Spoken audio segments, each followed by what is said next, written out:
निज कवितल के लाग ननी का सरस हो अथवा तिफी का जय पर भनिति सुनत हर शाही ते बर पुरुष बहुत जग नाही। रसीली हो या अत्यंत फीकी अपनी कविता किसे अच्छी नहीं लगती, किंतु जो दूसरे की रचना को सुनकर हर्षित होते हैं ऐसे उत्तम पुरुष जगत में बहुत नहीं है। जग बहु नर सर सरि सम भाई, जे जिन निज बाढ़ी बढ़ही जल पाई। सज्जन सकृत सिंधु सम कोई, देखी पूरी बिदु बाढ़ई जोई। हे भाई, जगत में तालाबों और नदियों के समान मनुष्य ही अधिक हैं, जो जल पाकर अपनी ही बाढ़ से बढ़ते हैं, अर्थात अपनी ही उन्नति से प्रसन्न होते हैं। समुद्र सा तो कोई एक विरला ही सज्जन होता है, जो चंद्रमा को पूर्ण देखकर, दूसरों का उत्कर्ष देखकर उमड़ पड़ता है। मोर सुधार ही सो सब भांति, जासु कृपा नहीं कृपा अघाती। भाग छोट अभिलाष बड़, करहूँ एक विश्वास। पै हहीं सुख सुनि सुजन सब, खल करी हहीं उपहास। मेरा भाग्य छोटा है और इच्छा बहुत बड़ी है, परंतु मुझे एक विश्वास है कि इसे सुनकर सज्जन सभी सुख पाएंगे और दुष्ट हंसी उड़ाएंगे। खल परिहास हो ही हित मोरा, काक कहीं गल कंठ कठोरा।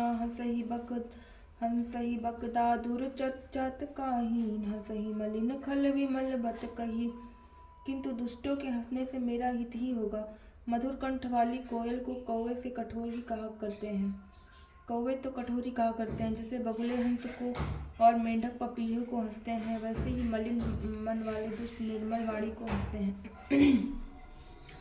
कवित रसिक न राम पद नेहूँ, तिन्ह कहाँ सुखद हास रस एहूँ। भाषा भनित भूरी मति मोरी, हंसी बेजोक हंसे नहीं खोरी।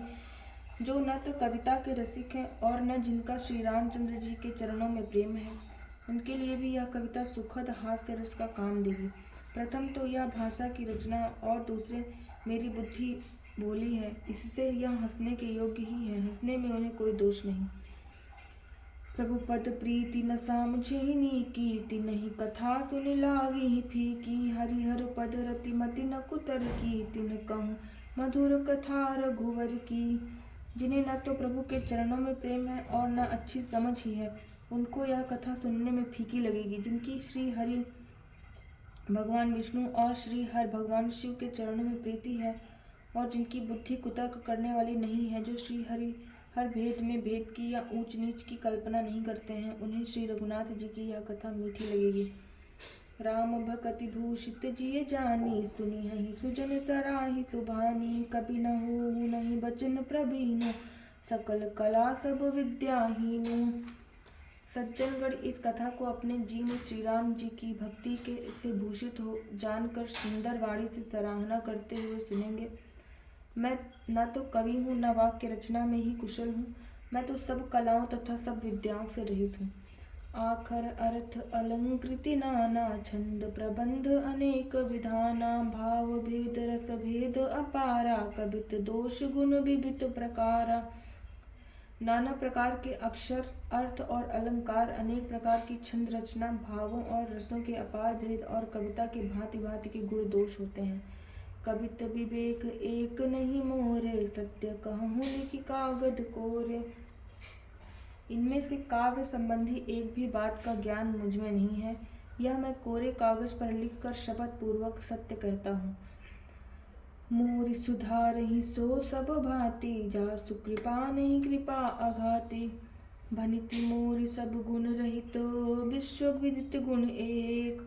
सो विचार सुनी है सुमति, जिनके विमल विवेक। मेरी रचना सब गुणों से रहित है, इसमें बस जगत प्रसिद्ध एक गुण है, उसे विचार कर अच्छी बुद्धि वाले पुरुष जिनके निर्मल ज्ञान है इसको सुनेंगे। यही महारघुपति नाम उदारा, अति पावन पुराण श्रुति सारा। मंगल भवन अमंगल हारी, उमा सहित जहि जपत पुरारी। इसमें श्री रघुनाथ जी का उदार नाम है जो अत्यंत पवित्र है, वेद पुराणों का सार है, कल्याण का भवन है और अमंगलों को हरने वाला है, जिसे पार्वती जी सहित भगवान श्री शिव जी सदा जपा करते हैं। भनिति विचित्र सुख बीज कृत जो, राम नाम बिन सोह न सो। विधु बदनी सब भांति सवारी, सो न बसन बिना बर नारी।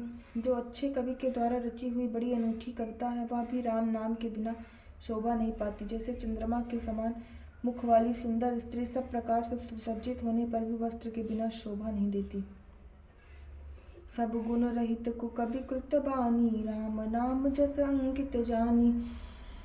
सादर कहाहि सुनहि बुध ताहि, मधुकर सरस संग गुण ग्राही। इसके विपरीत कुकवि की रची हुई सब गुणों से रहित कविता को भी राम के नाम एवं यश से अंकित जानकर बुद्धिमान लोग आदर पूर्वक कहते हैं और सुनते हैं, क्योंकि संतजन भौरे की भांति गुण ही को ग्रहण करने वाले होते हैं।